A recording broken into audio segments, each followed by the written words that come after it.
సెలబ్రిటీలు పవన్ కళ్యాణ్, బాలకృష్ణ, జూనియర్ ఎన్టీఆర్లపై లక్ష్మీ పార్వతి చేసిన సంచలన వ్యాఖ్యలు ఇప్పుడు మీడియాకు హాట్ టాపిక్ గా మారాయి. జనసేన అధినేత పవన్ కళ్యాణ్ కూడా తెలుగుదేశం అధినాయకత్వం చేతిలో మోసపోయిన వ్యక్తి అంటూ ఎన్టీఆర్ తర్వాత అంతటి క్రేజ్ ఉన్న చిరంజీవియే రాజకీయాల్లో నిలదొక్కుకోలేకపోయారని, ఈ పరిస్థితుల్లో పవన్ పార్టీ పెట్టినా నిలవడం సాధ్యం కాదని ఆమె ఘాటైన కామెంట్స్ చేశారు.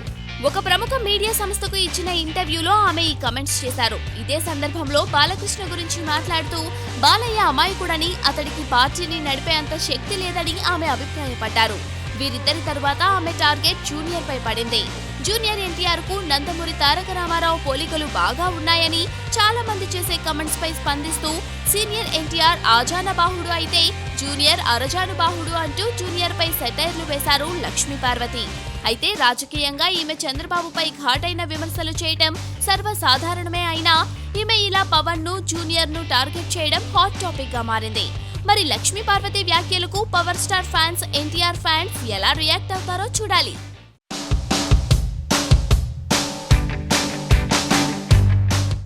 రామ కృష్ణ కృష్ణ నిరాశపరిచిన లౌక్యంతో మరోసారి తానేంటో రుజువు చేసుకుని బాలయ్య లాంటి స్టార్ హీరోలను డైరెక్ట్ చేసే అవకాశం పట్టేశాడు శ్రీనివాస్. కానీ బాలయ్య తన మీద పెట్టుకున్న నమ్మకాన్ని నిలబెట్టుకోలేకపోయాడు. డిక్టేటర్ నిరాశపరిచింది. దెబ్బకు మళ్ళీ లౌక్యం ముందున్న పరిస్థితికి చేరుకున్నాడు శ్రీనివాస్.